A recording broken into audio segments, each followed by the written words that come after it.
Halo semuanya, salam literasi. Perkenalkan, nama saya Richard Giler Rino Gabriel dengan NIM 221011060051 dari Fakultas Matematika dan Ilmu Pengetahuan Alam, Prodi Sistem Informasi. Nama dosen pengampu mata kuliah Bahasa Indonesia, Dr. Vince Watak, SPD MPD. Pada kesempatan kali ini, saya akan menjelaskan tentang sejarah, kedudukan, dan fungsi bahasa Indonesia. Yang pertama, sejarah bahasa Indonesia. Bahasa Indonesia lahir pada tanggal 28 Oktober 1928, bersamaan dengan momen Sumpah Pemuda.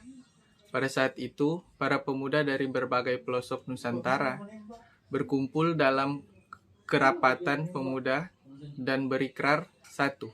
Bertumpah darah yang satu, tanah Indonesia. 2. Berbangsa yang satu, bangsa Indonesia. Dan 3. Menjunjung bahasa persatuan, bahasa Indonesia.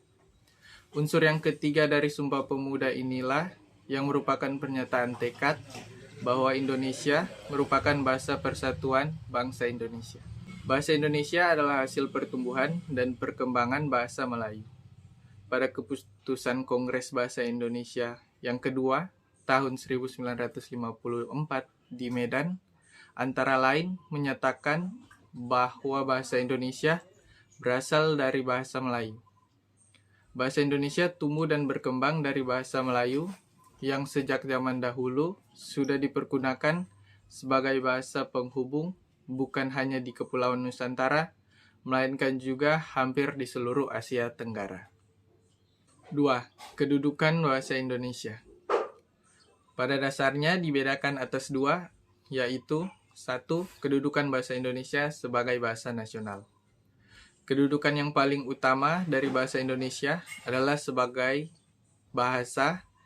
Hal tersebut tersurat pada Ikrar Sumpah Pemuda tanggal 28 Oktober 1928 yang berbunyi menjunjung tinggi bahasa persatuan bahasa Indonesia.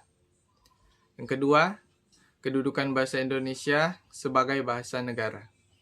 Seiring dengan Hari Kemerdekaan Indonesia 17 Agustus 1945, besoknya tanggal 18 Agustus 1945, diakui dan disahkan keberadaan bahasa Indonesia sebagai bahasa negara, yang termasuk dalam pasal 36 UUD 1945 yang berbunyi bahasa negara adalah bahasa Indonesia. Yang ketiga, fungsi bahasa Indonesia. Bahasa Indonesia memiliki fungsi sejalan dengan kedudukannya, yaitu yang pertama, bahasa Indonesia sebagai bahasa nasional memiliki fungsi 1. Lambang kebanggaan, 2. Lambang identitas bangsa, 3. Alat pemersatu berbagai suku bangsa, dan 4. Alat perhubungan antar daerah dan antar budaya. Yang kedua, ada bahasa negara. Memiliki 4 fungsi sebagai berikut. 1. Bahasa resmi kenegaraan. 2. Bahasa pengantar dalam pendidikan.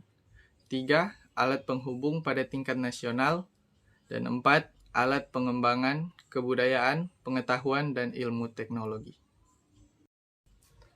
Sekian pembahasan tentang sejarah, kedudukan, dan fungsi bahasa Indonesia.